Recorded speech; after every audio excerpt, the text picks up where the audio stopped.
perkenalkan, kami dari kelompok 2 ingin mempresentasikan dari diskusi kami. Sebelumnya perkenalkan, nama saya Indra Gila Prakasa dengan NPM 24220101 dan teman saya. Perkenalkan, nama saya Daya dengan NPM 24220114. Perkenalkan, nama saya Dalina Bakari dengan NPM 24220113. Saya bersama dengan Aulia dengan NPM 24220112. Saya Disjalan Yunus Farusila NPM 24220115. Saya Justina Fernanda dengan NPM 220116. Saya Nur Sudiana 24220117. Saya Saham Saputri dengan NPM 24220118. Saya Elsa Titi Nurhamida dengan NPM 24220119. Saya Atina Nadaikawan dengan NPM 24220118.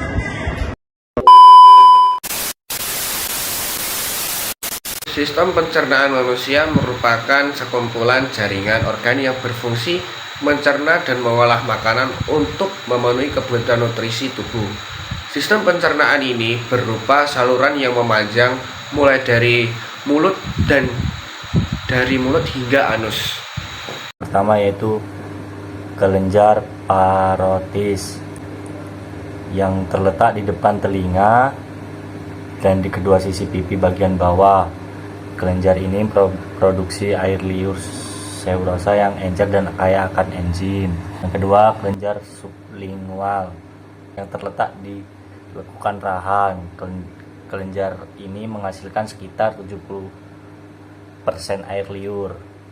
Air liur yang dihasilkan mengandung protein yang menghambat pertumbuhan bakteri. Yang ketiga yaitu kelenjar submandibular yang terletak di bawah lidah. Ketiga kelenjar ini adalah kelenjar ludah utama yang berfungsi untuk menghasilkan air liur. Air liur yang dihasilkan oleh ketiga kelenjar ini memiliki fungsi penting, diantaranya melumasi mulut, membantu menelan, membantu pencernaan, dan melindungi gigi dari bakteri berbahaya. Yang keempat, laringofaring. Laringofaring memiliki fungsi sebagai 1. Mengatur masuknya udara ke paru-paru, dan yang kedua, mengatur makanan dan cairan masuk ke kerongkongan. 5. Batang tenggorokan atau trakea. Batang tenggorokan atau trakea memiliki fungsi 1. Jalur masuk dan keluarnya udara, 2. Menyaring partikel kotoran, yang ketiga, mencegah terjadinya benda asing masuk, dan yang terakhir, menjaga suhu udara. Yang keenam, kerongkongan atau esofagus. Kerongkongan atau esofagus memiliki fungsi 1. Menghubungkan mulut dan lambung, 2. Membawa makanan dan cairan dari mulut ke lambung, 3. Mencegah benda asing masuk ke lambung, dan yang terakhir, mencegah cairan lambung masuk ke kerongkongan. Yang ketujuh, perut atau lambung memiliki beberapa fungsi dalam sistem pencernaan, yaitu mencerna makanan. Lambung menghasilkan enzim dan zat lambung untuk memecah makanan menjadi partikel-partikel kecil yang mudah diserap tubuh. Enzim pepsin berfungsi mengubah protein menjadi asam amino, sedangkan enzim renin mengubah protein menjadi kasein. Menyimpan makanan. Lambung berfungsi sebagai tempat penyimpan sementara makanan sebelum dicerna. Memilah zat-zat berbahaya. Lambung menyaring makanan yang layak dikirim ke usus dan mengeliminasi zat-zat berbahaya. Menyerap nutrisi. Lambung menyerap nutrisi seperti air, alkohol, dan obat-obatan tertentu. Mendorong makanan ke usus. Lambung mengantarkan makanan ke usus halus melalui gerak peristaltik. Yang nomor 8, diafragma. Berfungsi sebagai pembatas antara rongga dada dan rongga perut serta mencegah herniasi organ perut ke dalam rongga dada. Yang kesembilan, limpa. Berikut gambarnya. Limpa berfungsi untuk menyimpan darah, menyaring darah dengan membuang limpa seluler dan membuang sel darah rusak, membuat sel darah putih dan antibodi untuk membantu melawan infeksi dan menjaga kadar cairan dalam tubuh. Yang ke-10, hati. Berikut adalah contoh gambarnya. Hati atau liver adalah salah satu organ penting dalam tubuh manusia. Fungsi hati utamanya adalah membantu proses metabolisme tubuh serta menghasilkan cairan empedu yang membantu proses pencernaan. Yang ke-11 ada kantung empedu. Kantung empedu merupakan bagian dari sistem pencernaan. Fungsi utamanya adalah menyimpan empedu. Empedu membantu sistem pencernaan memecah lemak. Empedu merupakan campuran yang sebagian besar terdiri dari kolesterol, bilirubin, dan garam empedu. Yang ke-12 ada usus 12 jari. Usus 12 jari berfungsi untuk mencampur makanan dengan enzim pencernaan, menetralkan pH makanan, menyerap zat gizi, mengatur pergerakan peristaltik usus, yang terakhir mendukung sistem kekebalan tubuh. Saluran empedu. Saluran empedu atau sistem empedu adalah jaringan organ dan pembuluh yang membuat, menyimpan, dan menyalurkan empedu ke seluruh tubuh. Saluran ini menyalurkan enzim empedu dan pankreas ke duodenum untuk membantu memecah dan menyerap nutrisi dalam makanan. Empedu juga membawa produk limbah. Saluran empedu memungkinkan tubuh membuang limbah ini melalui usus. Pankreas.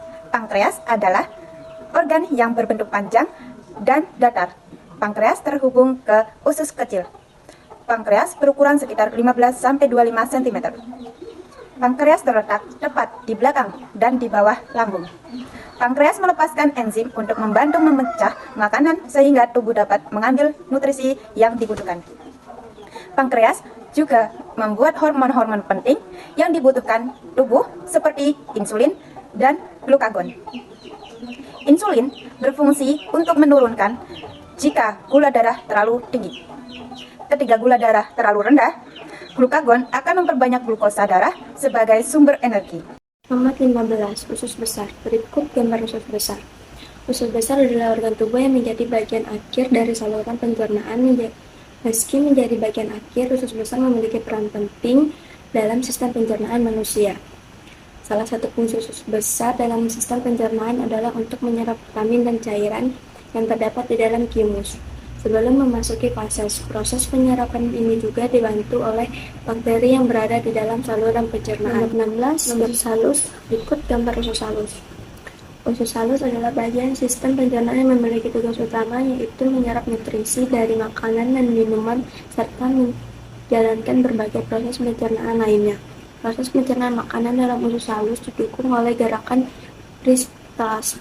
peristaltik usus, yaitu gerakan seperti gelombang yang terjadi akibat kontraksi dan relaksasi dinding otot halus, serta adanya bantuan enzim untuk mempercepat proses pemecahan zat dalam makanan. Nomor 17. Kolon ascendant. Berikut gambarnya. Kolon ascendant berarti usus besar yang menanjak.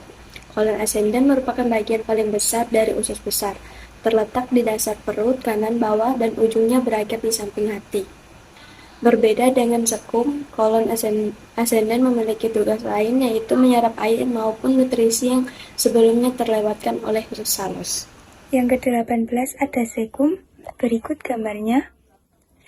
Sekum memiliki beberapa fungsi di antaranya. 1. Menyerap sisa air dan garam. 2. Mencerna nutrisi yang tidak diserap di usus halus. 3. Mengubah sisa makanan menjadi kotoran. 4. Memindahkan sisa makanan dari usus halus ke usus besar bagian atas. Yang ke-19 ada appendix vermiformis atau usus buntu. Berikut gambarnya. Memiliki fungsi untuk mendukung kesehatan sistem pencernaan dan kekebalan tubuh, terutama pada anak-anak, membantu produksi hemoglobin A, membantu pematangan limfosit B, menyediakan kekebalan mukosa, dan membantu pemeliharaan mikrobioma usus. 20 ada kolon descendant atau usus besar yang menurun. Berikut gambarnya.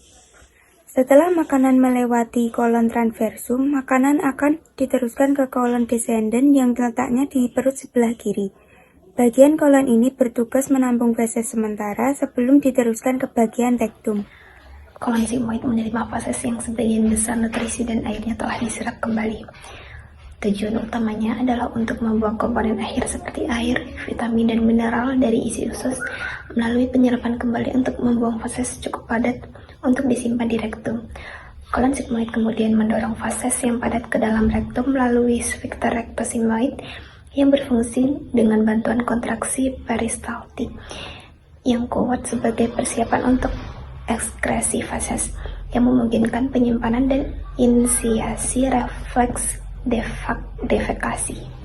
Fungsi utama rektum adalah sebagai tempat penampungan sementara fases sebelum dikeluarkan melalui anus. Apabila telah penuh, reseptor yang terdapat pada dinding rektum bekerja dengan memberikan sinyal ke otak untuk merangsang rasa mulas. Pada kondisi tersebut, sphinkter akan mengendur dan otot rektum pun berkontraksi untuk mengeluarkan fases melalui anus. Sebaliknya, jika fases tidak dapat dikeluarkan, otot sphinkter akan berkontraksi agar rektum dapat menyesuaikan kondisi untuk menahan dan menunda buang air besar. Fungsi anus dalam sistem pencernaan.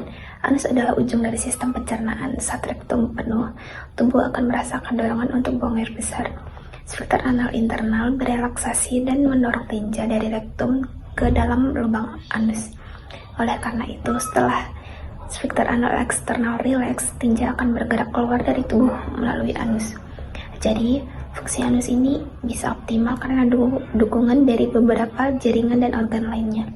Salah satunya adalah saluran anus ini adalah tabung dengan panjang sekitar 4 cm yang menghubungkan anus ke rektum. Terima kasih telah menyaksikan hasil diskusi kami. Bila ada kurangnya mohon maaf. Jika ingin ditanyakan kami persilahkan lanjut di kolom komentar. Sekian, terima kasih dari Pak. Terima kasih.